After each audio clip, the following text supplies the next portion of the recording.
I was so excited to host Thanksgiving for my extended family this year. It was my first time taking on such a big responsibility, and I wanted everything to be perfect. The house smelled amazing, turkey in the oven, pumpkin pies cooling on the counter. I had spent days cleaning and decorating, making sure every corner looked festive and welcoming. As guests started arriving, the house filled with the warm chatter of family catching up. My cousins helped set the table while my aunt arranged her homemade cranberry sauce next to my grandmother's green bean casserole. Everything was going smoothly, just as I had hoped. We all gathered in the living room, sipping drinks and snacking on appetizers. The conversation flowed easily, punctuated by laughter and the occasional playful argument about football.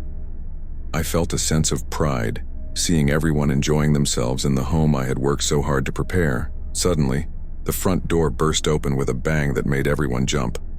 My uncle stumbled in, his eyes unfocused and his clothes disheveled. He wasn't supposed to be here. No one had invited him. There was an immediate tension in the room as conversations died and all eyes turned to him. He swayed in the doorway, gripping the frame for support. The smell of alcohol hit me even from across the room. My aunt whispered something about him having drinking problems, but I had never seen him like this before. His presence felt like a dark cloud descending over our cheerful gathering. My dad stood up slowly, approaching my uncle with his hands raised in a calming gesture. "Hey, why don't we step outside and talk?" he suggested gently, but my uncle's face contorted with anger. He shoved past my dad, nearly knocking him over, and stormed towards the kitchen. We all sat in stunned silence, unsure of what to do. I could hear him rummaging through drawers, the sound of metal clanging against metal. When he returned, my blood ran cold. He was wielding one of my largest kitchen knives, its blade glinting in the soft living room light. He pointed the knife at my dad, his hand shaking. "You think you're better than me, don't you?" he snarled. "Always looking down on me, all of you." His words were slurred, but the threat in his voice was clear as day. My younger cousins started crying, and my aunt tried to usher them out of the room, but my uncle screamed at them to stay put. I couldn't believe this was happening. Just moments ago, we were all laughing and enjoying each other's company. Now we were frozen in fear, watching helplessly as my uncle waved the knife around, his unpredictable movements keeping everyone on edge. My dad tried to reason with him, speaking in a calm voice despite the fear I could see in his eyes. "Nobody's looking down on you. We're family. Let's just talk about this." But every attempt to calm him down seemed to make my uncle more agitated. He started listing off old grievances, things that had happened years ago, his voice getting louder and more hysterical with each accusation. I knew I had to do something. While everyone's attention was focused on my uncle, I slowly inched my way towards the hallway. My heart was pounding so hard I was sure someone would hear it. When I reached the edge of the room, I made a dash for the bathroom. Once inside, I locked the door and pulled out my phone with trembling hands. I dialed 911, trying to keep my voice steady as I explained the situation to the operator.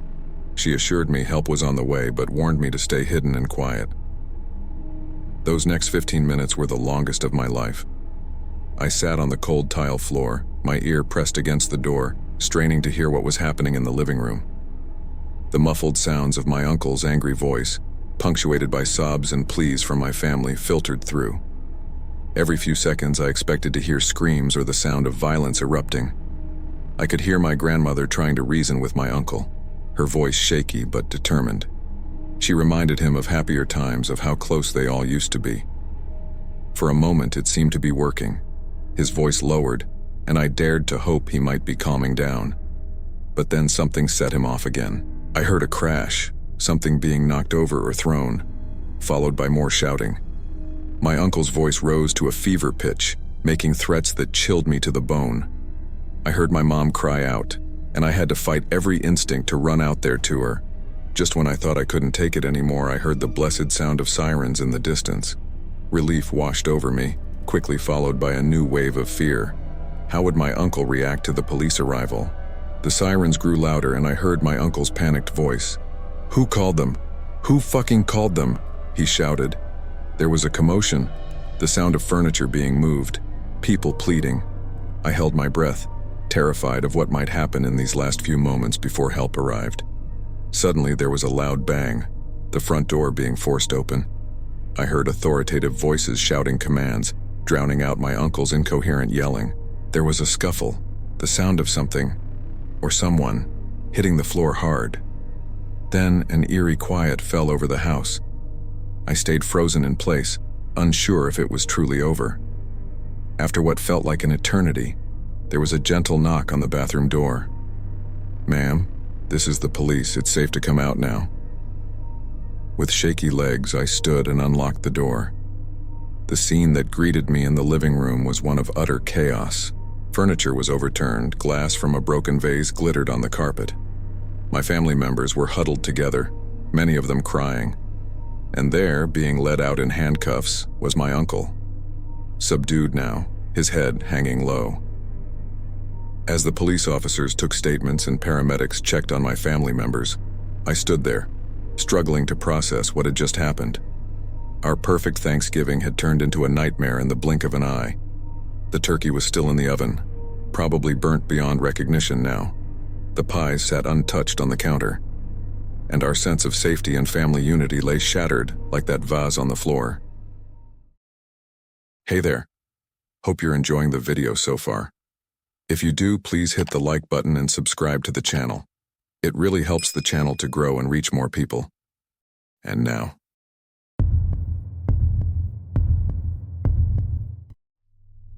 Our family Thanksgiving reunion was supposed to be a joyful gathering, filled with laughter and the aroma of roasted turkey. I arrived early to help my aunt with the preparations, excited to catch up with relatives I hadn't seen in months. The house was bustling with activity as more family members trickled in, bringing dishes and exchanging warm hugs. As we all settled into the living room, chatting and snacking on appetizers, I noticed my teenage cousin seemed unusually quiet. She sat in the corner, barely touching her food and avoiding eye contact with everyone. At first, I chalked it up to typical teenage moodiness, but something about her demeanor nagged at me. During a lull in the conversation, she caught my eye and gestured for me to follow her. We slipped away from the group, heading to the quiet of the back porch. The moment we were alone, her composure crumbled. She started shaking, her words coming out in a rushed whisper as she confided in me. The revelation hit me like a punch to the gut. My cousin told me her stepfather had been abusing her for months. She was terrified, unsure of what to do, and desperate for help. As she spoke, I felt a cold dread settling over me. I struggled to process the information, my mind racing with questions and disbelief. I tried to reassure her, promising that we'd figure something out together. But inside, I was panicking. How could I handle this situation? Should I confront her stepfather? Tell her mother? Call the police? The weight of this secret felt crushing. As we were about to rejoin the family, I heard a sound that made my blood run cold. The back door creaked open, and there stood her stepfather. The look on his face told me he had overheard at least part of our conversation. My cousin quickly excused herself, leaving me alone with him. He asked me to help him grab some extra chairs from the garage. I knew I couldn't refuse without raising suspicion. As soon as we were out of earshot from the rest of the family, his demeanor changed completely. Gone was the friendly facade, replaced by a menacing glare that pinned me in place. In hushed, angry tones, he made it clear that if I said anything to anyone, there would be consequences. He knew where I lived, where I worked, and wasn't afraid to take care of problems. The threat hung in the air, unspoken but unmistakable. This wasn't just about keeping quiet anymore. It was about protecting myself and my family. I nodded mutely, my throat too dry to speak. We grabbed the chairs and returned to the gathering, the cheerful atmosphere now feeling suffocating. I tried to act normal, to smile and engage in small talk, but my mind was reeling. Every laugh felt forced, every bite of food tasteless. Throughout the afternoon, I kept a watchful eye on my cousin and her stepfather. I noticed things I hadn't before, how he always seemed to position himself between her and other family members, the way she flinched when he came near. It was like a veil had been lifted, revealing a sinister undercurrent to what should have been a happy family gathering. During dinner, I sat across from them, picking at my food. The conversation flowed around me, but I barely heard it. I was hyper-aware of every interaction between my cousin and her stepfather. When she asked him to pass the salt, their hands brushed, and I saw her recoil ever so slightly. Nobody else seemed to notice, too engrossed in their own conversations. I caught my cousin's eye a few times, trying to convey reassurance. But how could I reassure her when I felt so helpless myself? The fear of what might happen if I spoke up warred with the guilt of staying silent. Every minute that passed felt like an eternity. After dinner, as everyone moved to the living room for dessert, I tried to find a moment alone with my cousin's mother. But her stepfather seemed to be everywhere, always within earshot. When I did manage to get close to her mom, he would appear, steering the conversation away or finding a reason to pull her aside. The stress was taking its toll. My hands shook as I helped clear the table, and I nearly dropped a stack of plates. My aunt asked if I was feeling all right, commenting that I looked pale. I mumbled something about a headache, escaping to the bathroom for a moment of privacy. Staring at my reflection in the mirror, I barely recognized myself. The person looking back seemed older, haunted. I splashed cold water on my face, trying to calm my nerves. I knew I had to do something, but the fear of retaliation paralyzed me. As the evening wore on, the atmosphere became increasingly stifling. Every laugh, every casual touch between family members felt wrong, knowing what I knew. How could everyone be so oblivious to the nightmare unfolding right in front of them? I found myself in the kitchen, mindlessly washing dishes, when her stepfather entered. We were alone, and the tension was palpable. He didn't say anything, just stood there, his presence a silent threat. I kept my eyes on the soapy water, my heart pounding so loudly I was sure he could hear it. After what felt like an eternity, he left, but not before accidentally bumping into me, causing me to drop a glass. As it shattered on the floor, I felt my resolve hardening. I couldn't let this continue, regardless of the consequences to myself. With renewed determination, I sought out my cousin's mother. I found her in the study, looking for a board game to entertain the younger kids. This was my chance. In hushed, urgent tones, I told her everything. Her face went through a range of emotions: disbelief, anger, horror. At first, she didn't want to believe me, but as I recounted the details my cousin had shared, and my own observations throughout the day, realization dawned in her eyes. She stumbled back, gripping the edge of the desk for support. What happened next was a blur. My cousin's mother confronted her husband, her voice rising in anger and disbelief. The happy facade of the family gathering shattered. Some relatives tried to intervene. Others stood shocked on the sidelines. My cousin, hearing the commotion, came running. Seeing her, her mother broke down in tears, pulling her into a protective embrace. Her stepfather tried to deny everything, his face a mask of righteous indignation. But the look in my cousin's eyes as she clung to her mother told the truth louder than any words could. Someone, I'm not sure who, called the police. The wait for them to arrive was excruciating. The family was in chaos, people taking sides, arguing, crying. I stood by my cousin and her mother, a silent guardian against the storm of emotions swirling around us. When the police finally arrived, the relief was palpable. As they took statements and led her stepfather away for questioning, the full weight of what had transpired hit me. The adrenaline that had been keeping me going drained away, leaving me exhausted and shaken.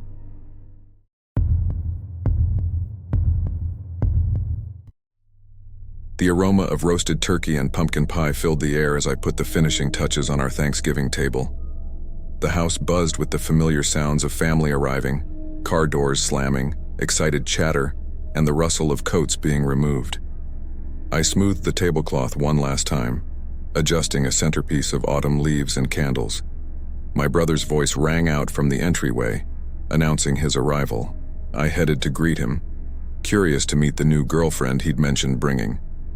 As I rounded the corner, I froze mid-step. Standing next to my brother, arm linked through his, was a face I'd hoped never to see again.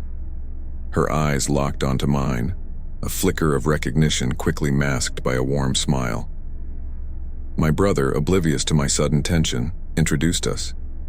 I forced my lips into a polite greeting, my mind reeling. This woman, now being introduced as my brother's girlfriend, was the same person who had been stalking me for months. Memories flashed through my mind, shadowy figures outside my apartment, hang-up calls at all hours, and unsettling notes left on my car. I'd never gotten a clear look at my stalker's face, but I'd glimpsed her often enough to be certain. The curve of her cheek, the set of her eyes, it was unmistakably her. I stumbled through small talk, hyper-aware of her every movement. My brother, usually attuned to my moods, seemed blind to my discomfort. He chatted animatedly, one arm draped casually around the woman who had been terrorizing me. As we moved to the dining room, I tried to collect my thoughts. Maybe I was mistaken. Perhaps this was just an uncanny resemblance. But with each passing moment, my certainty grew. The way she watched me when others weren't looking, the slight smirk playing at the corners of her mouth. It was her. Throughout dinner, I struggled to maintain a facade of normalcy. I pushed food around my plate, barely tasting it. Every time I glanced up, I caught her staring at me. She'd quickly look away, engaging someone else in conversation, but I could feel the weight of her gaze returning the moment I looked down. My family, caught up in the warmth of the gathering, remained oblivious to the undercurrent of tension. They laughed at her jokes, complimented her contributions to the meal, and welcomed her as if she'd always been a part of our circle. With each passing minute, I felt increasingly isolated in my growing panic. During a lull in the conversation, she excused herself to use the restroom. As she passed behind my chair, her hand brushed my shoulder. To anyone else, it would have seemed like an innocent gesture, but I felt her nails dig in slightly, a silent threat that made my skin crawl. I knew I had to tell someone, to make them understand the danger sitting at our table. I caught my brother's eye and gestured for him to follow me to the kitchen. Once alone, words tumbled out of me in a rushed whisper. I told him about the stalking, the fear I'd been living with, and my absolute certainty that his new girlfriend was behind it all. His reaction was not what I'd hoped for. Disbelief clouded his features, followed quickly by anger. He accused me of jealousy, of trying to sabotage his relationship. No matter how I pleaded, he refused to believe me. Our heated whispers grew louder, drawing attention from the dining room. We fell silent as footsteps approached. She appeared in the doorway, concern etched on her face. She asked if everything was all right, her voice dripping with false sweetness. My brother assured her it was just a minor disagreement, shooting me a warning glance. As we rejoined the others, I felt trapped. My own brother had dismissed my fears, and now I was expected to sit across from my tormentor and pretend everything was fine. The rest of the meal passed in a blur of forced smiles and stilted conversation. After dinner, as everyone moved to the living room for dessert, she cornered me in the hallway. Her friendly mask slipped, revealing the malice beneath. In a low voice, she warned me not to make trouble. She knew things about me, she said, things that could hurt not just me but my family. If I wanted to keep everyone safe, I'd keep my mouth shut. I stood frozen as she sauntered away, rejoining the group with a cheerful comment about the pumpkin pie. The contrast between her public persona and the threat she'd just delivered left me reeling. I wanted to scream to expose her for what she was, but her warning echoed in my ears. The evening stretched on endlessly. I watched her charm my family, all while shooting me knowing glances when no one else was looking. She positioned herself near me at every opportunity, each proximity a silent reminder of her threat. As the night wore on, I found myself volunteering for every possible task that would take me out of the room. Clearing plates, brewing coffee, anything to escape her presence for even a few moments. But she was always there when I returned, inserting herself into conversations, ingratiating herself with my relatives. During one of my escapes to the kitchen, I heard footsteps behind me. I turned to find her leaning against the doorway, blocking my exit. She commented on how jumpy I seemed, her tone mocking. As she stepped closer, I backed away, my hip bumping against the counter. She reached past me, ostensibly to grab a dish, but her other hand gripped my arm. Her nails dug into my skin as she leaned in close, whispering that she'd always be watching, always be a part of my life now. I jerked away, my elbow knocking a glass off the counter. It shattered on the floor, the sound sharp in the sudden silence. My family rushed in, drawn by the noise. They found me standing amid broken glass, visibly shaken, while she played the part of the concerned friend. As my mother fussed over the mess, asking if I was all right, I saw the glint of satisfaction in my stalker's eyes. That's when something in me snapped. The fear that had kept me silent gave way to desperation. In front of everyone, I blurted out the truth about the stalking, the threats, everything. My words came out in a rush, months of pent-up terror spilling over. The kitchen fell silent. All eyes darted between me and her. For a moment, disbelief hung heavy in the air. Then she began to cry. She played the victim masterfully, expressing shock and hurt at my accusations. She claimed I must be confused, that she'd never do such a thing. My brother started to defend her, but something in my expression made him pause. Doubt crept into his eyes as he looked between us. The facade she'd so carefully constructed began to crack under the scrutiny. It was my aunt who broke the stalemate. She quietly mentioned that she'd seen this woman lurking around my apartment building weeks ago, long before she'd supposedly met my brother. A piece of the puzzle clicked into place for everyone. The mood shifted palpably. My stalker's tears dried up as she realized her game was over. Her expression hardened, the mask of innocence falling away completely. She spat out that none of us understood, that she and I were meant to be together. Her words became more frantic, more unhinged, as the truth of her obsession came to light. My brother, finally seeing her for what she was, moved to stand between us. Someone, I'm not sure who, had called the police. The next few minutes were chaos as she alternated between pleading and threatening, trying to find a way out of the situation. When the police arrived, the sense of relief was overwhelming. As they led her away, the full weight of what had happened began to sink in. The Thanksgiving dinner lay abandoned, dishes half cleared and pumpkin pie untouched.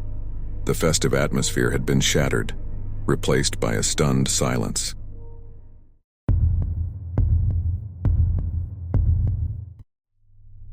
The clatter of dishes and the hum of conversation filled our house as my family gathered for our annual Thanksgiving dinner. I was setting out the last of the silverware when my cousin arrived, a tall man with an easy smile trailing behind her. She introduced him as her new boyfriend, and he immediately charmed everyone with his firm handshake and warm greetings. As we settled around the table, the new boyfriend took a seat directly across from me. He seemed perfectly at ease, complimenting my mother's cooking and asking my father about his job. Something about his demeanor struck me as odd, though I couldn't quite put my finger on it. His eyes darted around the room a bit too quickly, taking in every detail. Throughout the meal, I found myself watching him more closely. He laughed at all the right moments and had an anecdote for every topic, but there was an underlying tension in his posture. Whenever there was a lull in the conversation, his hand would twitch towards his pocket, as if reaching for a phone. After the main course, I offered to grab more ice from the garage freezer. As I approached the door connecting the house to the garage, I heard a low voice. The boyfriend was there, speaking urgently into his phone. I froze, not wanting to interrupt, but then his words made me pause. "Yeah, I'm here now. Lots of valuables, just like we thought. They're all distracted with the meal. Should be easy to." My breath caught in my throat. Was he talking about robbing us? I pressed myself against the wall, straining to hear more. He continued in hushed tones, mentioning specific items he'd noticed and discussing what sounded like escape routes. My mind raced, trying to process what I was hearing. The conversation ended abruptly, and I heard footsteps approaching. I quickly opened and closed the freezer door, pretending I just walked in as he re-entered the house. Our eyes met briefly, and I saw a flicker of something. Suspicion? Worry? Cross his face before his easy smile returned. Back at the table, everything looked the same, but it felt completely different. The warm family gathering now seemed like a facade, with danger lurking just beneath the surface. I tried to act normal, to laugh at jokes and participate in conversations, but my eyes kept darting to the boyfriend. Every move he made, every comment, now seemed sinister. I desperately wanted to tell someone, to warn my family, but how? If I was wrong, I'd ruin the holiday and possibly my cousin's relationship. If I was right, the thought of what could happen made my stomach churn. I needed proof, or at least a way to safely alert the authorities. As dessert was served, I excused myself to use the bathroom. Once inside, I pulled out my phone, fingers hovering over the keypad. Should I call the police? What would I even say? I had no concrete evidence, just an overheard snippet of conversation that could be explained away. I returned to the table, my decision unmade. The boyfriend was regaling everyone with a story about his supposed job in finance. I watched as my family laughed along, completely unaware of the potential threat in our midst. The weight of my knowledge felt crushing. As the evening wore on, I became hyper-aware of every movement in the house. When my uncle got up to get something from his car, I tensed, wondering if this was the moment the boyfriend's accomplices would strike. When my aunt mentioned her new jewelry, I saw the boyfriend's eyes light up with interest, and my fists clenched under the table. I tried to catch my cousin's eye to somehow silently communicate my concerns, but she was too engrossed in the conversation. The boyfriend kept glancing at his watch, and each time he did, my anxiety spiked. Was he waiting for a signal? A specific time to act? When my father suggested moving to the living room for coffee, I saw an opportunity. I volunteered to help clear the table, ensuring I'd be the last one in the dining room. As soon as everyone was out of earshot, I grabbed my phone and quickly dialed 911. In a hushed whisper, I explained the situation to the dispatcher. The fear that had been building all evening came pouring out in a rush of words. I described what I'd overheard, the boyfriend's suspicious behavior, and my concerns for my family's safety. The dispatcher assured me they were sending officers immediately and advised me to act normally to avoid alerting the suspect. Ending the call, I hurried to join the others, my heart pounding so loudly I was sure everyone could hear it. The boyfriend was seated next to my cousin on the couch, his arm draped casually around her shoulders. The sight made me feel sick. The minutes crawled by at an agonizing pace. I sipped my coffee, the liquid tasting like ash in my mouth. Every car that passed outside made me tense, wondering if it was the police or the boyfriend's potential accomplices. Finally, a knock at the door made everyone jump. My father went to answer it, and I heard the low murmur of voices. Then 2 police officers stepped into the living room. The boyfriend's face drained of color. What followed was a blur of action and confusion. The officers asked the boyfriend to step outside with them. My cousin protested, demanding to know what was happening. My family looked to me for answers as I shakily explained what I'd overheard. Through the window, I could see the officers talking to the boyfriend. His easy demeanor was gone, replaced by agitation. He gesticulated wildly, then seemed to deflate. One of the officers reached for his handcuffs. As they led him to the police car, an officer returned to take our statements. The boyfriend, it turned out, had a record of similar scams, targeting families during holiday gatherings. They'd found detailed plans for robbing our house on his phone, along with communications with accomplices. The police car drove away, leaving us in a stunned silence. The remains of our Thanksgiving dinner sat forgotten as we tried to process what had just happened. The warmth and joy of the family gathering had been shattered, replaced by a cold reality of how close we'd come to disaster.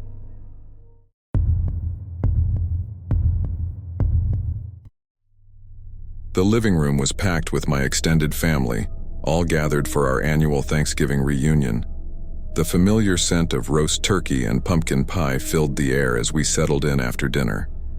My uncle, a stocky man with a booming voice, was lounging in his favorite armchair, while my cousin, a recent college graduate, perched on the edge of the sofa. As plates were cleared and dessert was being prepared, the conversation drifted towards current events. At first, it was just casual chatter about local news, but then someone mentioned the recent election. The atmosphere in the room shifted almost instantly. My uncle leaned forward, his face reddening as he started voicing his strong political opinions. His words were getting louder with each passing moment. My cousin, usually quiet during family gatherings, suddenly spoke up, challenging our uncle's views. The tension in the room was palpable, and I could see other family members exchanging worried glances.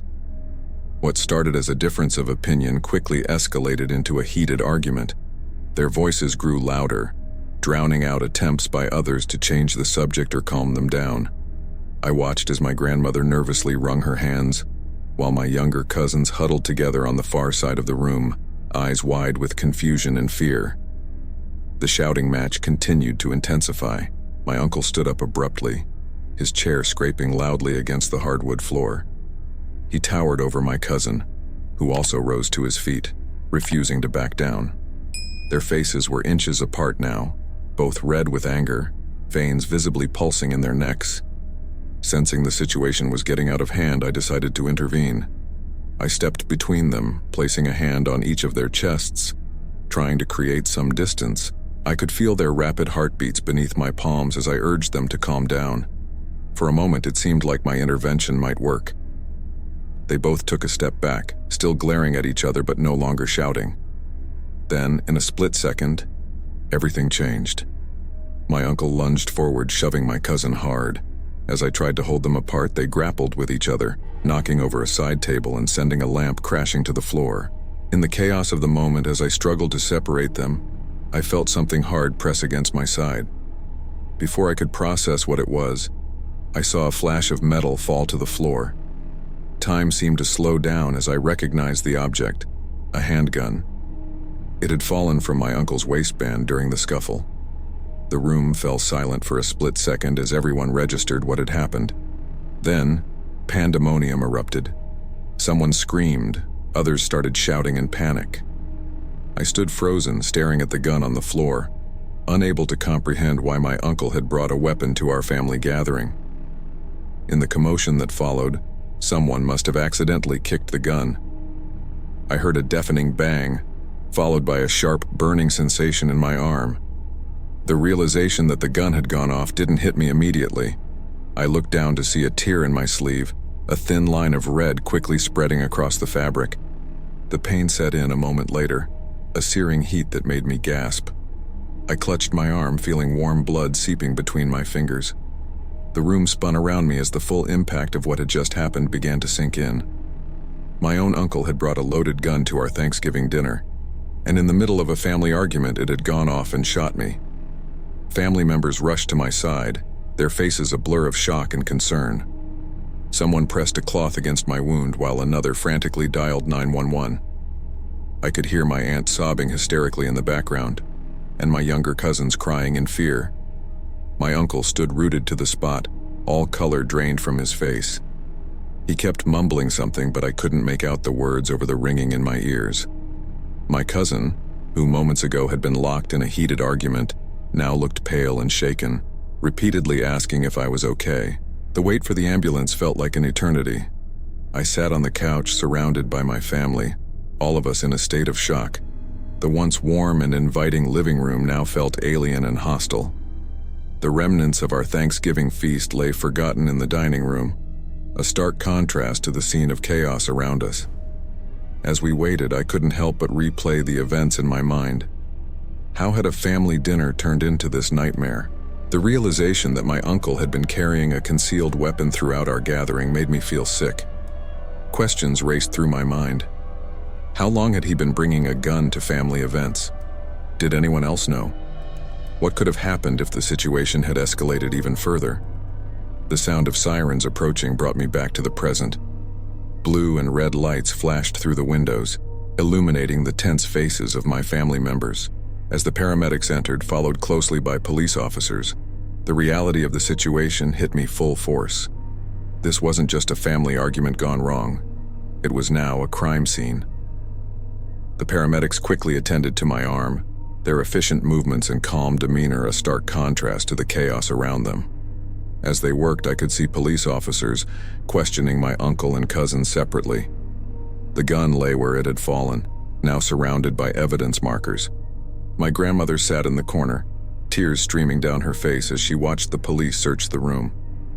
My younger cousins were being ushered out by their parents, their wide eyes filled with confusion and fear.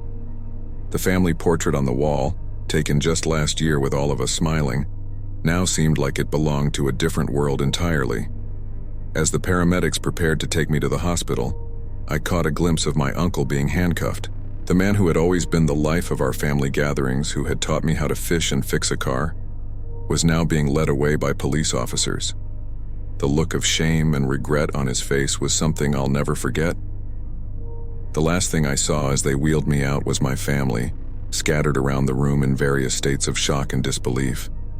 The warm, festive atmosphere of Thanksgiving had been shattered, replaced by an overwhelming sense of betrayal and fear. As the ambulance doors closed, I realized that nothing would ever be the same again. Our family's sense of safety and trust had been irreparably damaged, all because of one heated argument and a hidden gun.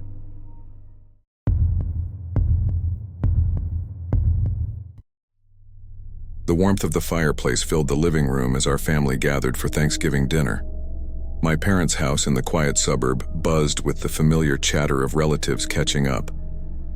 Laughter echoed from the kitchen where my aunts were putting final touches on side dishes. In the corner, my uncle carved the golden brown turkey, its savory scent mingling with the sweet aroma of pumpkin pie cooling on the windowsill. I was helping my younger cousins set the large oak dining table, carefully placing the good china and polished silverware.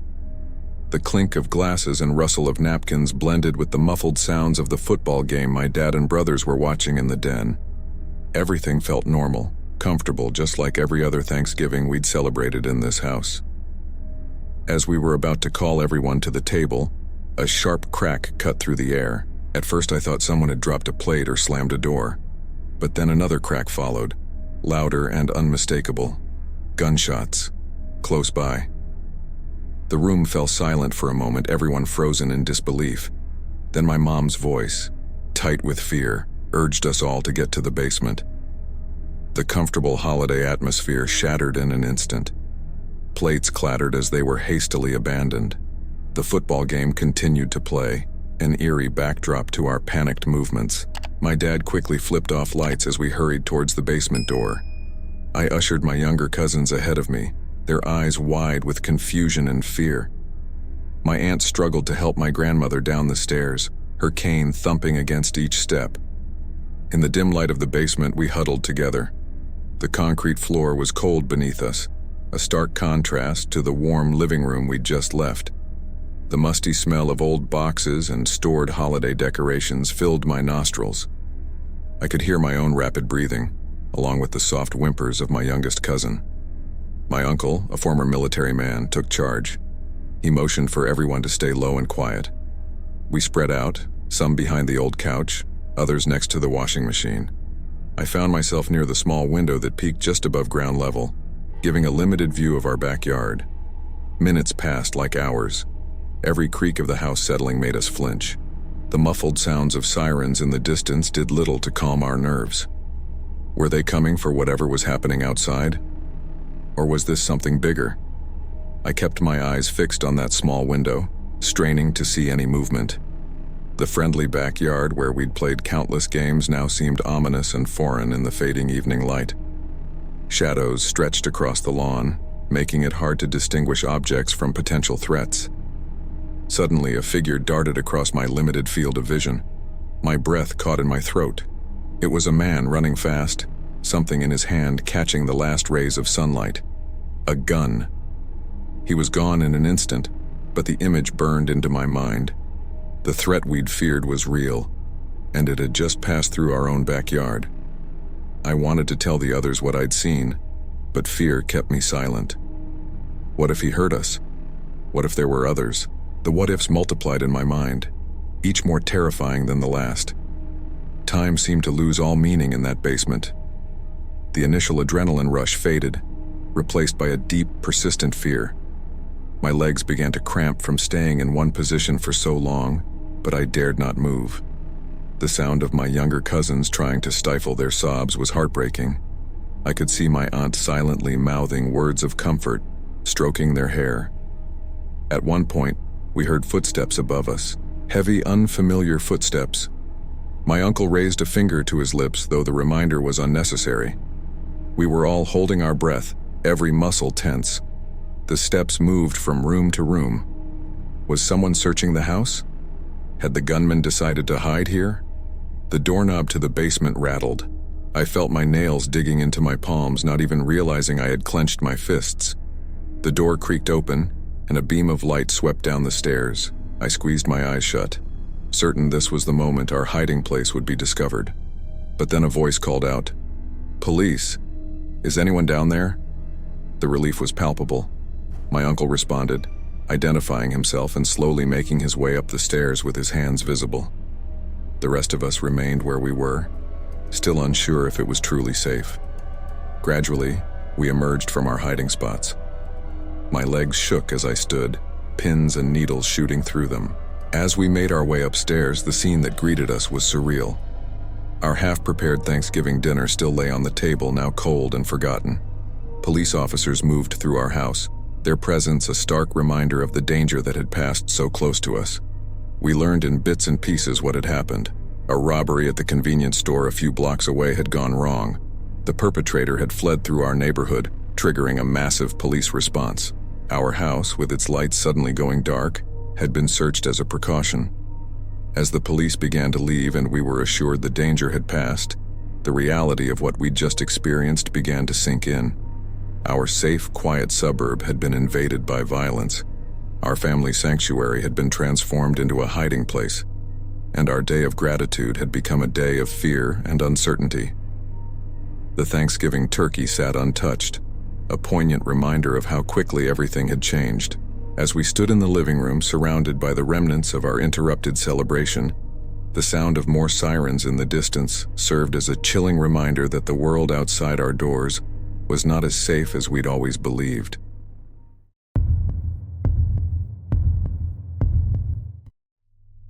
The kitchen was filled with the rich aroma of roasting turkey and the sweet scent of pumpkin pie. I was elbow deep in potato peels, rushing to get the mashed potatoes ready before the rest of the family arrived. My sister's voice rang out from the living room, laughing as she chased her daughter, my 4-year-old niece, around the couch. The sound of their giggles mixed with the muffled cheers from the TV where my brother-in-law was watching the football game. As I finished up in the kitchen, wiping my hands on a dish towel, I heard my sister suggest a game of hide-and-seek to keep my niece entertained while we waited for the other relatives to arrive.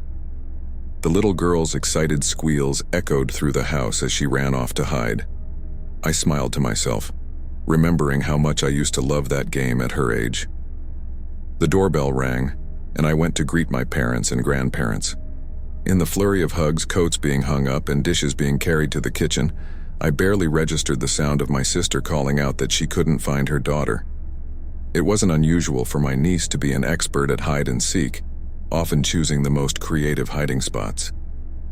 As I helped my grandmother to her favorite armchair, I noticed my sister's voice becoming more urgent.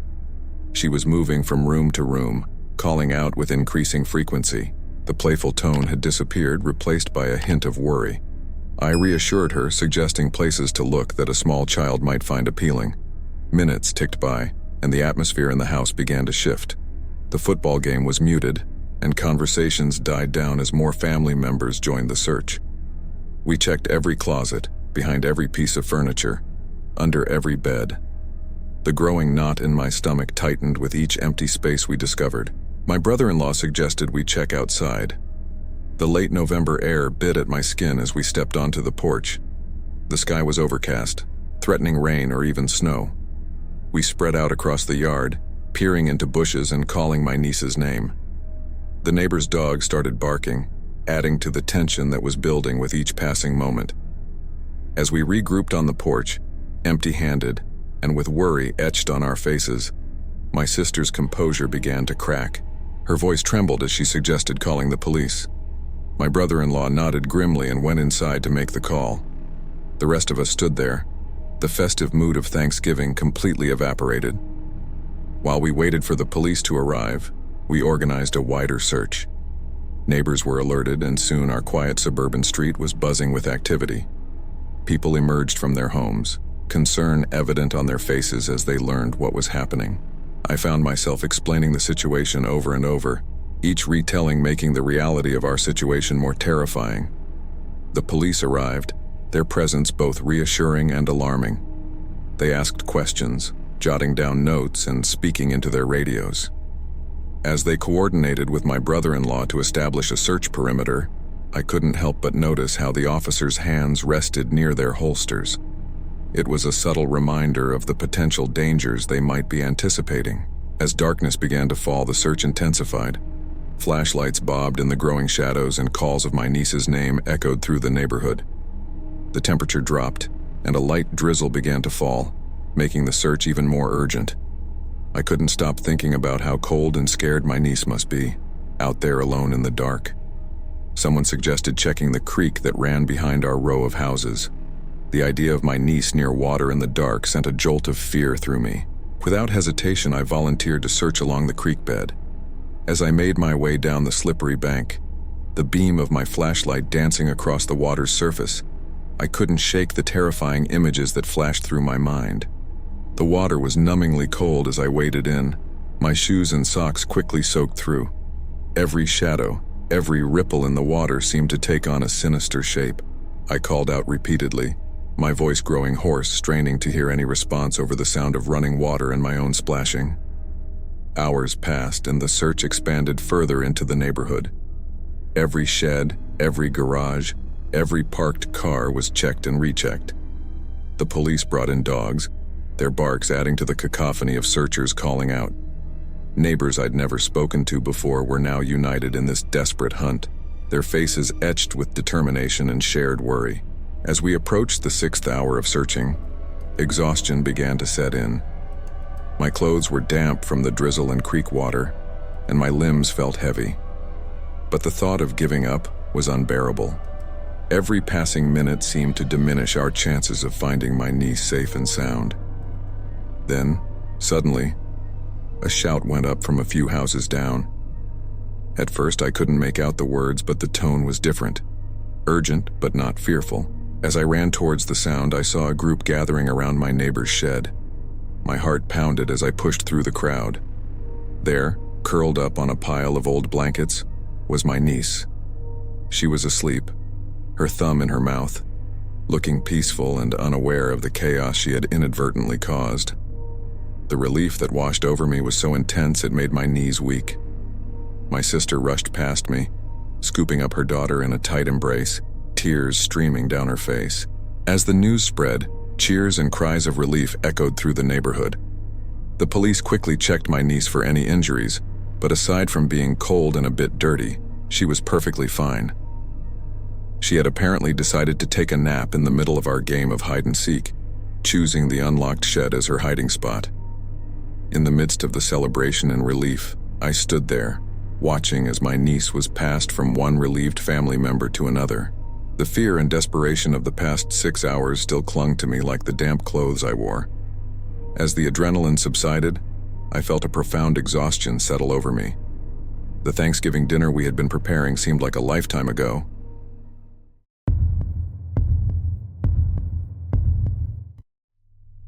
The sound of rain pounding against the windows almost drowned out the chatter and laughter inside our house.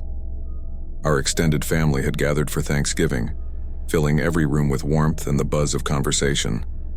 I was in the kitchen helping my aunt arrange desserts on a tray when the first crack of thunder made me jump. As the storm intensified, so did the cozy feeling inside. Cousins sprawled across the living room floor playing board games. Uncles debated politics at the dining table, their voices rising and falling like the wind outside. The younger kids chased each other around, their excited shrieks punctuating the din. I had just settled on the couch with a mug of hot chocolate when the doorbell rang. At first, no one moved, assuming it was just another late arrival, but as the ringing became more insistent, I noticed my uncle frown. He wasn't expecting anyone else. When I opened the door, the gust of wind and rain that hit me was shocking. There on our porch stood a man I'd never seen before. He was drenched, his clothes clinging to his body, and his eyes darted around nervously. Before I could say anything, he asked if we had any food to spare. The request seemed odd. It was Thanksgiving after all. Who would be out in this weather begging for food? I hesitated, unsure of what to do. My uncle appeared behind me, placing a protective hand on my shoulder. He asked the stranger to wait while we prepared something. As we retreated to the kitchen, a hushed conversation broke out among the adults.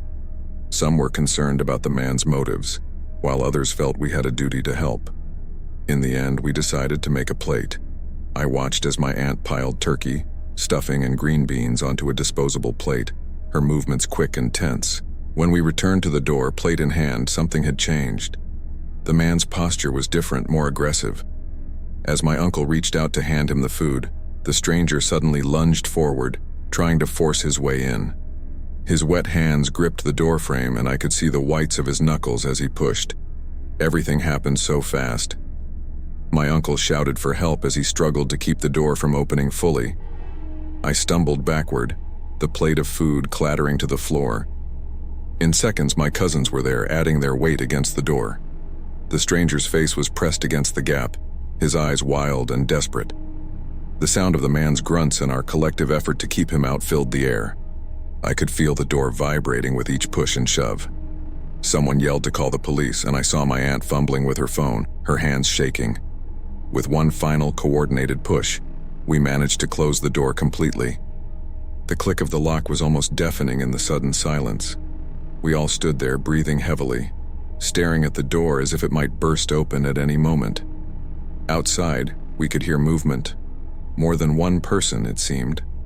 Shadows passed by the windows and there were muffled voices. The realization hit us all at once. This wasn't just one desperate man. There were others out there. My uncle quickly moved through the house, making sure every door and window was locked. The younger kids were ushered upstairs, confused and frightened by the sudden change in atmosphere. The rest of us gathered in the living room, speaking in whispers and casting nervous glances outside. The wait for the police felt endless. Every creak of the house, every gust of wind made us jump. I found myself imagining what could have happened if we hadn't managed to close the door.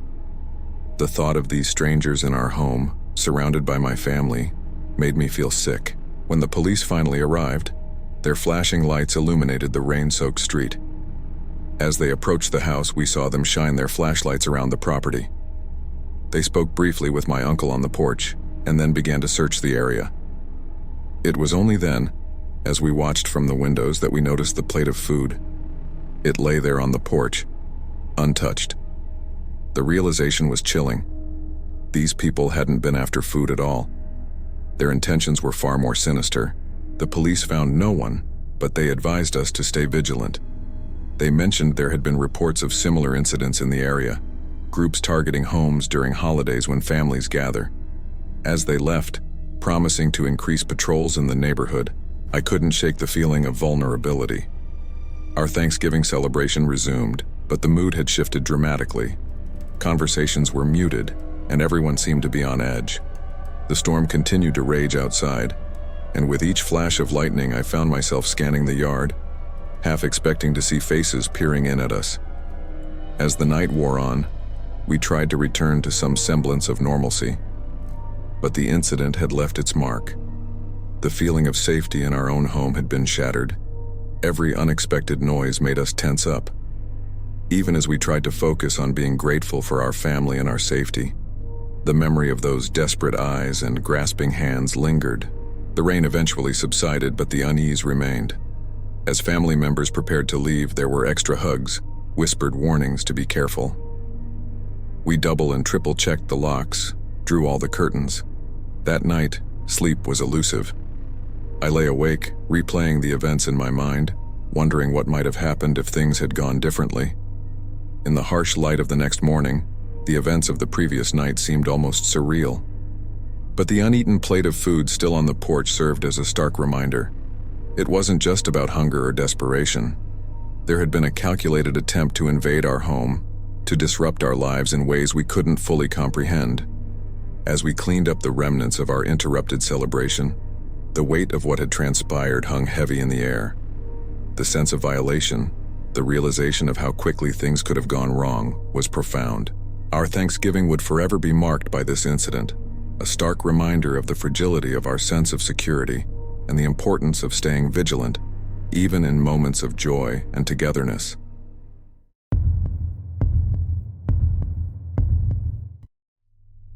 The crisp autumn air filled my lungs as I stepped out of my aunt's farmhouse. The smell of fallen leaves and distant wood smoke hung in the air, a perfect backdrop for our family's Thanksgiving gathering.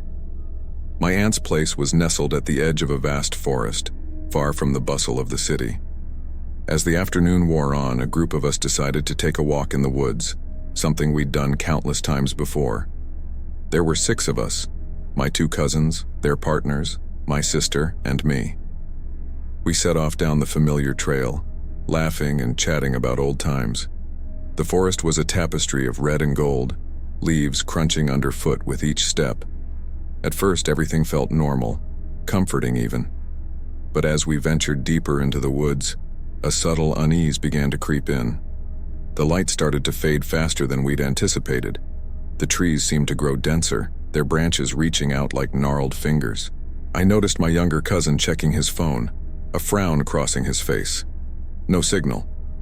Still, we pressed on, assuming we'd loop back to the house soon enough. As the shadows lengthened, our conversation dwindled. The forest sounds changed, daytime chirps giving way to mysterious rustles and distant calls. I tried to recognize landmarks, but everything looked different in the fading light. The realization hit me. We were lost. Nervous glances were exchanged within the group. My older cousin suggested we retrace our steps, but no one could agree on which direction we'd come from. The trees all looked the same now, looming over us in the growing darkness. We picked a direction and started walking, hoping it would lead us back. That's when it happened. My younger cousin, always the jokester, tried to lighten the mood by doing a silly dance. In the dim light, he didn't see the exposed root. His foot caught, and he went down hard. The sound of his fall was bad enough, but the cry of pain that followed chilled me to the bone. We rushed to his side. He was clutching his leg, face contorted in agony. Even in the low light, I could see it was bent at an unnatural angle. Broken, without a doubt. The reality of our situation came crashing down on us. We were lost in the woods. Night was falling, temperatures were dropping, and now we had an injured person who couldn't walk. Panic started to set in. We tried our phones again, still no signal. The forest seemed to close in around us, the darkness growing thicker by the minute. We had no choice but to try and carry him out.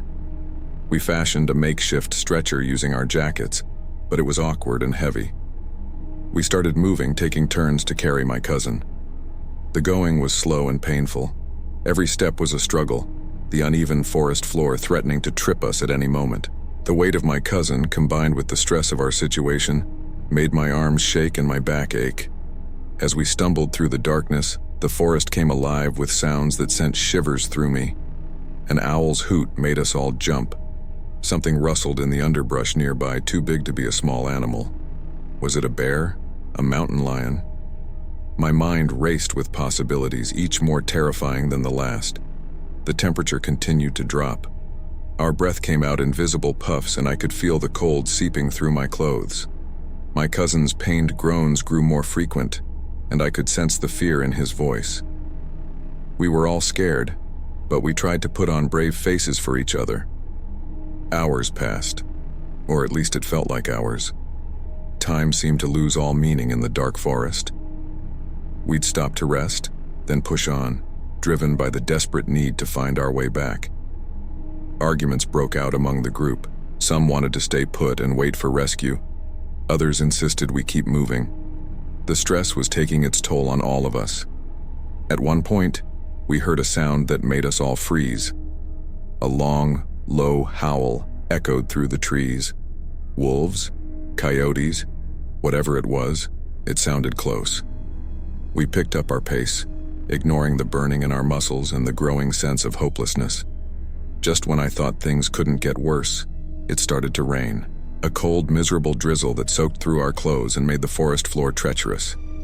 We slipped and slid, struggling to keep our footing while carrying my injured cousin.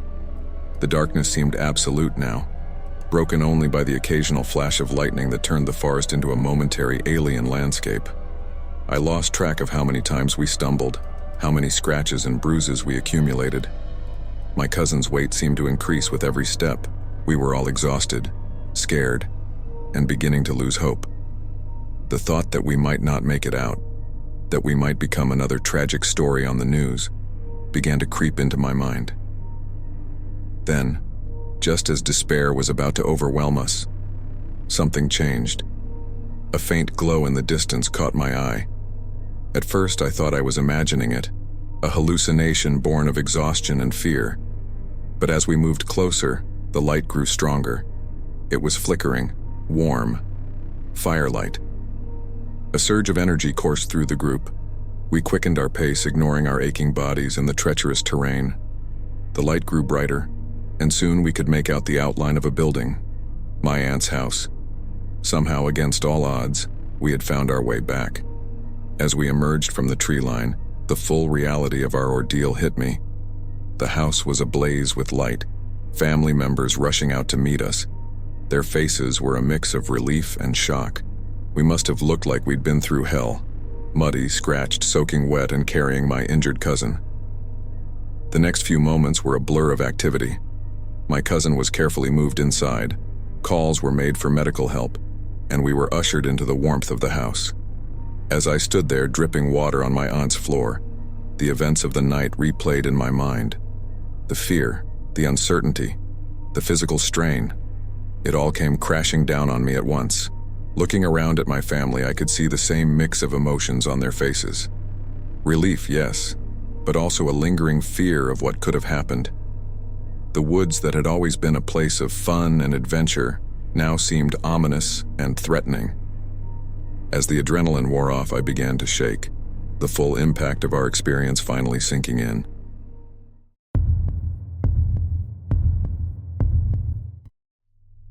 We were at my uncle's lakeside house for Thanksgiving. It's this big place with lots of windows, perfect for family gatherings. I've always loved going there, but after what happened that night, I'm not sure I'll ever feel the same way about it again. Everything started out normal. We arrived in the afternoon and the house was already buzzing with activity. My aunt was in the kitchen, the smell of turkey and pumpkin pie filling the air. The kids were running around, excited about the long weekend ahead. My uncle was out on the deck, setting up the grill for some pre-dinner snacks. I was helping my cousin set the table when I first noticed something odd. Out of the corner of my eye, I saw movement near the tree line at the edge of the property. At first I thought it was just an animal, maybe a deer, but then I saw it again, and this time I was sure it was a person. They were just standing there, partially hidden behind a tree, watching the house. I didn't want to alarm anyone, so I casually mentioned it to my uncle when he came back inside. He just shrugged it off, saying it was probably some local kids messing around. I tried to put it out of my mind, but I couldn't shake this uneasy feeling. As the evening wore on, more family members arrived. The house was full of laughter and conversation, but I kept finding myself glancing out the windows. Every now and then I'd catch glimpses of figures moving in the shadows. It was getting dark and the reflections on the windows made it hard to see clearly, but I was certain there were people out there. During dinner, I noticed my younger cousins whispering and pointing out the window. When I asked them what was wrong, they said they saw scary faces looking in. The adults tried to laugh it off, saying they were just imagining things, but I could see the worry in my aunt's eyes. After dinner, as we were cleaning up, my uncle went outside to check things out. He came back in looking troubled. He said he found footprints in the flower beds and some branches broken near the house. That's when we realized this might be more than just some harmless prank.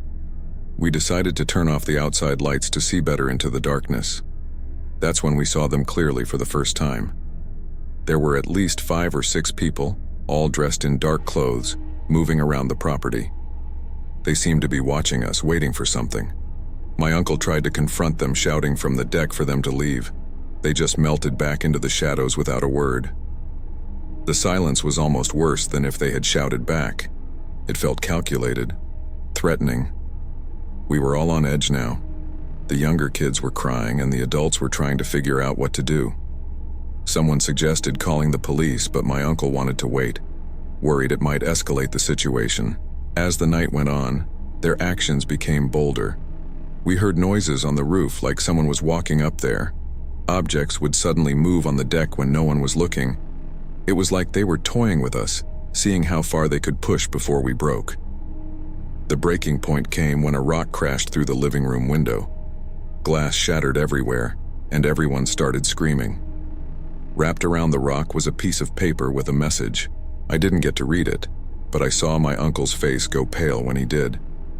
That's when we noticed the flag was missing from the front of the house. It had been there when we arrived, proudly displayed as always. Its absence, combined with the note, made us realize this wasn't some random act. These people had targeted us specifically. My aunt was on the phone with the police in seconds. The rest of us huddled in the center of the house, away from the windows. We could hear movement outside getting closer to the house. The sound of twigs snapping and leaves rustling seemed to come from all directions. The wait for the police felt like hours. We sat there in the dark, jumping at every sound. The kids were sobbing quietly, and I could see the adults trying to put on brave faces, but their eyes gave away their fear. Suddenly, we heard a loud bang from the back of the house. It sounded like someone was trying to break down the door. My uncle and a couple of other men rushed to barricade it with furniture. The banging continued, each thud making the whole house seem to shake. Just when we thought they were going to get in, we heard sirens in the distance. The relief was overwhelming, but it was short-lived. As the police cars pulled up, their lights illuminating the yard, we saw dark figures scattering in all directions. The police searched the property but found no one. They took statements from all of us, but it was clear they were skeptical. To them, it probably sounded like a family got spooked by some local troublemakers, but we knew it was more than that. The missing flag, the note, it all pointed to something more sinister. As the night wore on and the initial panic subsided, we were left with a deep sense of violation. This place that had always been a safe haven for our family had been tainted. The laughter and joy of our Thanksgiving reunion had been replaced by fear and suspicion. The police advised us to leave for the night, saying they'd keep an eye on the property. As we packed up to go, I couldn't help but feel like we were being watched. Even with the police presence, the shadows seemed to hide threats. Driving away from the house, I kept looking back, half expecting to see those dark figures emerging from the trees again. The image of them standing there silently watching us is something I don't think I'll ever forget. What should have been a night of family, food, and gratitude had turned into a nightmare. As we left, I realized that our sense of security had been shattered along with that window. The place that held so many happy memories now felt tainted, and I wasn't sure if we'd ever be able to gather there again without looking over our shoulders, wondering what might be lurking in the darkness.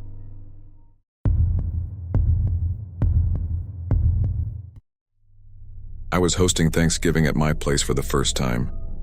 It was a big deal for me, you know? I wanted everything to be perfect.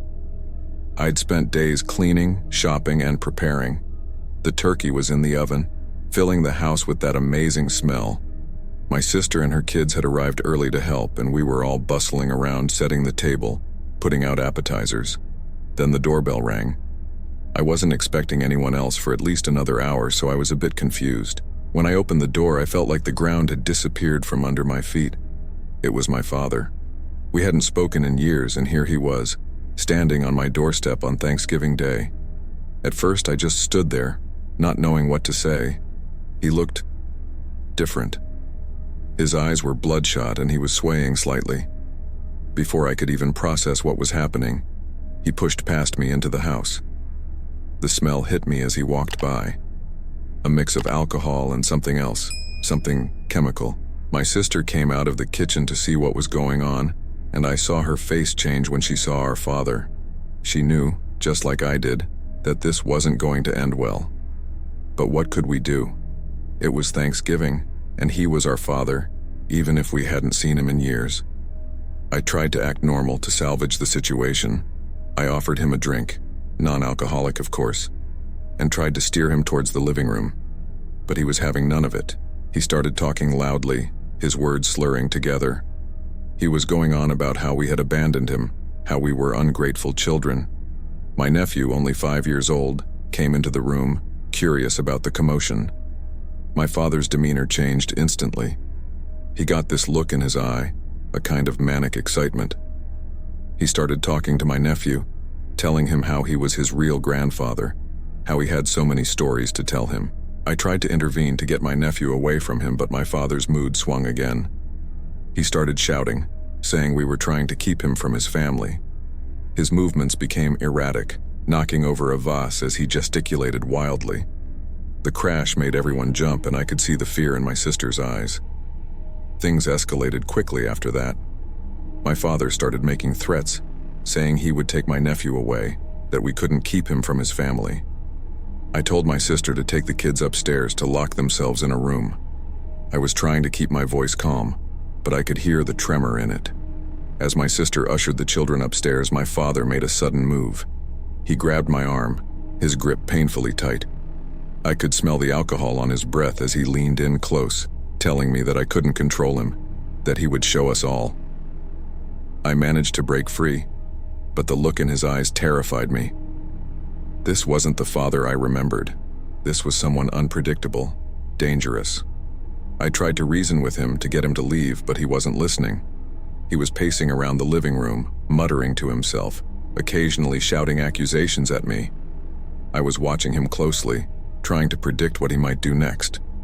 That's when I noticed his hand kept drifting to his pocket, like he was checking something was still there.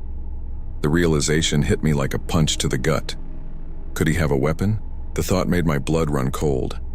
I needed to get him out of the house, but I was afraid any sudden moves might set him off. I was trying to think of what to do when I heard footsteps on the stairs. My heart nearly stopped when I saw my son coming down. He must have slipped away from my sister. Before I could react, my father's eyes locked onto him. In a flash, he had grabbed my son and was dragging him towards the guest room. I lunged forward, but I was too late. The door slammed shut and I heard the lock click. The next few minutes were the most terrifying of my life. I was outside the door, pleading with my father to let my son go. He was shouting through the door, his words barely making sense. But one thing came through clearly. He claimed he had a weapon. My mind was racing. Should I try to break down the door? Call the police? I was paralyzed with fear, terrified that any wrong move could put my son in danger. I could hear my son crying, and my father's voice rising and falling as he ranted. I don't know how long we were there, me begging through the door, my father making increasingly erratic threats. Every second felt like an eternity. I was trying to keep him talking, to keep him focused on me rather than my son. All the while I was straining to hear any sound that might tell me what was happening in that room. At some point, I'm not sure how long it had been, I heard a change in my father's voice. He sounded tired, confused. I seized on this, speaking softly, trying to calm him down. I promised him we could talk, that we could work things out if he would just open the door. There was a long pause, and then I heard the lock click. The door opened slowly, and I saw my son's tear-stained face. I wanted to rush in and grab him, but I forced myself to move slowly, calmly. My father was sitting on the bed, his head in his hands. As soon as my son was out of the room, I scooped him up and backed away. My father didn't move. He just sat there, mumbling to himself. It was only then that I allowed myself to really look at him. He seemed smaller somehow, deflated. The manic energy was gone, replaced by something that looked a lot like defeat. I handed my son to my sister, who had come downstairs when she heard the door open. As she took him upstairs, I stood there, watching my father. He looked up at me, and for a moment I saw a flicker of the man I remembered from my childhood. But it was gone in an instant, replaced by confusion and anger. I knew I should call the police, that I should do something. But in that moment, all I could do was stand there, my heart pounding, my mind struggling to process what had just happened. The house was silent except for the distant sound of my son's sobs and the forgotten Thanksgiving turkey burning in the oven. The perfect Thanksgiving I had planned was in shambles. The table I had so carefully set was untouched, the food cold or burning. But none of that mattered. All I could think about was those terrifying minutes when I thought I might lose my son, when the father I hadn't seen in years had turned our family gathering into a nightmare. As I stood there watching my father on the bed, I realized that nothing would ever be the same again. The sense of safety in my own home, the idea of family I had held on to, it had all been shattered in the space of a few hours. And as the smell of burnt turkey filled the air, I knew that Thanksgiving would never hold the same meaning for me again.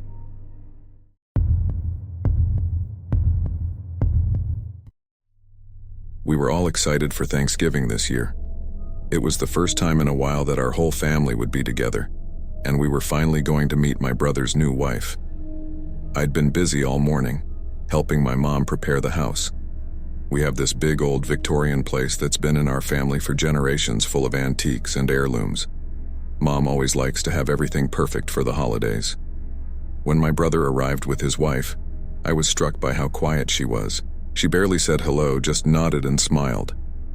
I tried to make her feel welcome, showing her around the house, but she seemed more interested in looking at things than talking. At first, I thought she was just shy or overwhelmed by meeting everyone at once. During dinner, I noticed she kept excusing herself from the table. Each time she'd come back, she'd have this look on her face, like she was trying too hard to act normal. I didn't think much of it at first, but after the third or fourth time, I started to feel uneasy. As we were clearing the table, I saw her pull out her phone and quickly snap a picture of the silver candlesticks on the mantel. They're these beautiful, ornate things that have been in our family for over 100 years. I thought maybe she just admired them, but then I caught her doing the same thing with the antique clock in the hallway and the oil paintings in the living room. I tried to shake off the feeling that something was wrong. Maybe she was just really into antiques, I told myself, but I couldn't help watching her more closely after that. She kept wandering off on her own, always with her phone in her hand. I saw her lingering by the china cabinet, carefully opening it and examining the pieces inside. She didn't even seem to care if anyone noticed anymore. The whole time, my brother was oblivious. He was busy catching up with our cousins, laughing and joking like everything was normal. I wanted to say something to him, but what could I say? "Hey, your new wife is acting weird and taking pictures of all our stuff." It sounded paranoid, even in my head. As the evening wore on, I found myself torn between trying to enjoy the family gathering and keeping an eye on my new sister-in-law. It was exhausting, constantly trying to track her movements while pretending everything was fine. I could feel a headache coming on from the stress of it all. Then came the moment that confirmed all my suspicions. I went upstairs to use the bathroom and heard a noise coming from my parents' bedroom. The door was slightly ajar, and when I peeked in, I saw her. She was standing by my mother's dresser, the jewelry box open in front of her. She was holding up a necklace, my grandmother's pearl necklace, and examining it closely. For a moment, I just stood there, frozen. I couldn't believe what I was seeing. When I finally found my voice and asked her what she was doing, she jumped like she'd been shocked. She started stammering about how she was just admiring the jewelry, how beautiful it all was. But the look in her eyes told a different story. It was like a mask had slipped, and for just a second I saw something cold and calculating behind her smile. I didn't know what to do. I couldn't accuse her outright. She was family now, after all. But I also couldn't just ignore what I'd seen. I mumbled something about how we should get back to the others and practically fled downstairs. My mind was racing, trying to figure out what to do next. For the rest of the evening, I was on high alert. I tried to stay close to her to prevent her from wandering off alone again, but it was like trying to herd a cat. She always seemed to find a way to slip away when I wasn't looking. And each time she came back, I wondered what else she had been photographing or examining. I tried to signal to my mom that something was wrong, but in the chaos of the family gathering, it was hard to get a moment alone with her. And even when I did manage to whisper my concerns, she just brushed them off. "She's probably just curious about the family history," she said, but I could see the worry in her eyes too. As the night went on, the tension inside me just kept building. I found myself jumping every time I heard a floorboard creak or a door close. Was she upstairs again? What was she looking at now? The thought of her going through our things, cataloging our possessions, made my skin crawl. I started to wonder if I should start hiding things. Maybe I could casually go around the house moving the most valuable items out of sight. But wouldn't that just make me look suspicious? And what if she noticed? The more I thought about it, the more trapped I felt. By the time dessert was served, I was a nervous wreck. I could barely focus on the conversation around me. Every time my new sister-in-law spoke, I found myself analyzing her words, looking for hidden meanings or slip-ups that might reveal her true intentions. As people started to leave, I felt a mix of relief and dread. Relief that the evening was finally over, but dread at the thought of what might have been taken, what information might have been gathered. I watched like a hawk as my brother and his wife said their goodbyes, half expecting to see something bulging in her pockets or purse. After they left, I immediately started going through the house, checking on things. The silver was still there, the paintings untouched. But how could I be sure she hadn't taken photos of everything? How could I know what she was planning to do with that information? I tried to talk to my parents about it, but they seemed reluctant to believe the worst. "She's family now," my dad kept saying, as if that made her above suspicion. But I couldn't shake the feeling that something was very, very wrong. As I lay in bed that night, unable to sleep, I kept replaying the events of the day in my mind. The furtive glances, the secretive behavior, the moment I caught her with the jewelry box. It all added up to something sinister, but I felt powerless to do anything about it. I realized that this Thanksgiving had changed everything. The trust that should exist between family members had been shattered. How could we ever have a normal family gathering again, knowing that there was someone in our midst who might be plotting against us? The house that had always been a safe haven, filled with cherished memories and family history, now felt vulnerable. Every antique, every heirloom suddenly seemed at risk. And the worst part was, I didn't know how to protect them without tearing the family apart. As the first light of dawn started to creep through my window, I was still wide awake, my mind churning with unanswered questions and unspoken accusations.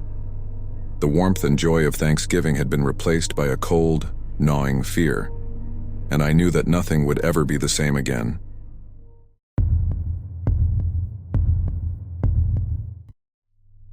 We were out on the lake for Thanksgiving. My parents have this old cabin there, and we've been going every year since I can remember. This time, a bunch of us decided to take the boat out. It was cold, sure, but the sky was clear, and we thought it'd be nice to get away from the chaos in the house for a bit. There were 6 of us on the boat. Me, my sister, our cousin, my uncle, and my parents.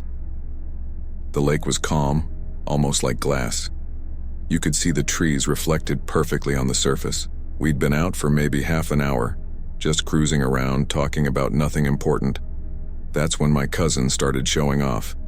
He's always been like that, always needing to be the center of attention. He was leaning over the side of the boat, pretending he was going to touch the water. We all told him to knock it off, but he just laughed it off. Said the water probably wasn't even that cold. I saw it happening before anyone else did. His hand slipped on the rail and suddenly he was falling. There was this moment, just a split second, where I thought he might catch himself. But then he was gone, disappearing into the water with this huge splash. For a second, we all just sat there, stunned. Then everyone started moving at once. My dad killed the engine, and we all rushed to the side of the boat where my cousin had fallen in. I could see him in the water, spluttering and gasping. The shock of the cold had clearly hit him hard. My uncle reached out to grab him, leaning way over the side of the boat. I remember thinking how precarious it looked, how easily he could fall in too. But I was focused on my cousin, watching as my uncle managed to get a grip on his jacket. That's when everything went sideways. Literally. As my uncle pulled, the boat started to tilt. I felt it shifting under my feet, and I knew with a sudden, horrible certainty what was about to happen. I opened my mouth to shout a warning, but it was too late. The boat flipped. One moment I was standing on the deck, the next I was underwater. The cold hit me like a physical blow, driving the air from my lungs. For a moment I didn't know which way was up. I kicked out blindly, desperate to reach the surface. When I broke through, gasping and coughing, the first thing I saw was the bottom of the boat. It had capsized completely, floating upside down a few feet away. Then I started to hear the voices. Everyone was shouting, calling out to each other. I looked around frantically, trying to account for everyone. My sister was nearby, clinging to a floating cushion. My cousin was there too, looking pale and shocked. My parents were on the other side of the overturned boat, but I couldn't see my uncle. That's when I heard the splashing. It was coming from behind me. I turned and saw my uncle thrashing in the water. He's never been a strong swimmer, and now he was panicking. His arms were flailing and he kept going under, coming up spluttering and gasping. I didn't even think about it. I just started swimming towards him. The water was so cold it hurt to move, but I forced myself to keep going. I could hear my dad shouting something, but the words were lost in the sound of splashing and my own ragged breathing.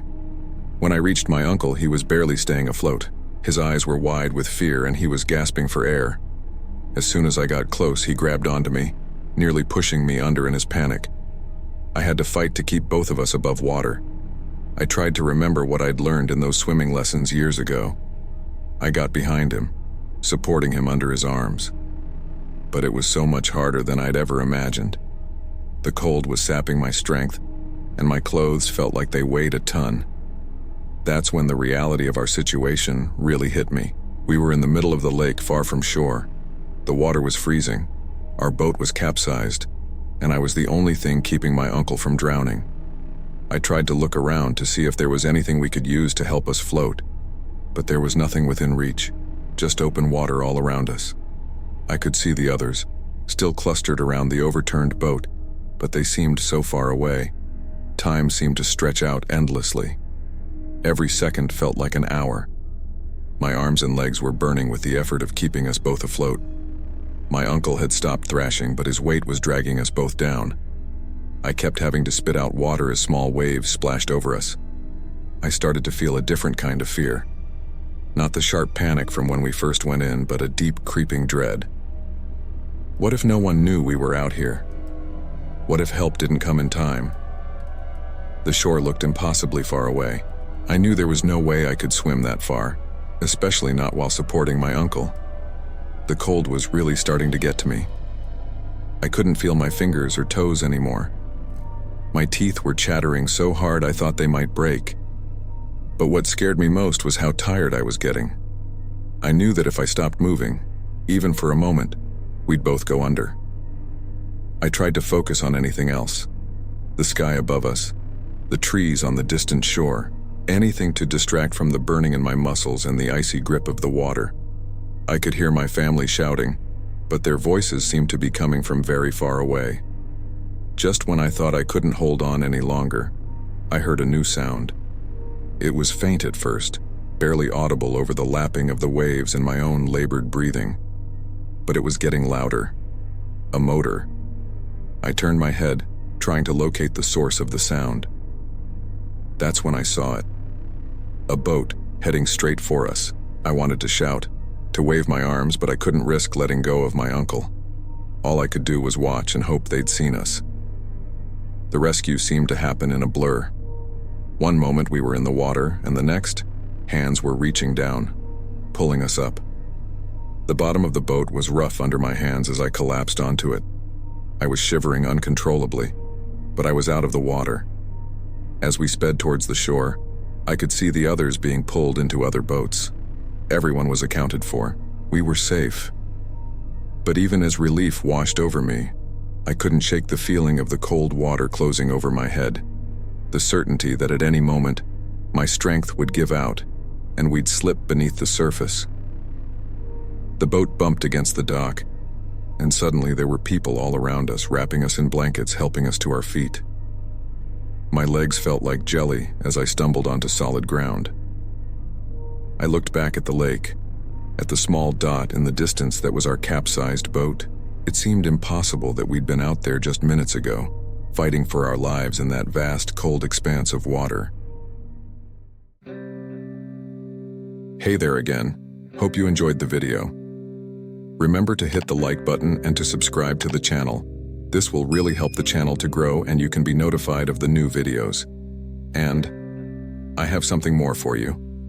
I chose another video for you to watch. Just click the card here to go to the video. Hope you like it. See you there.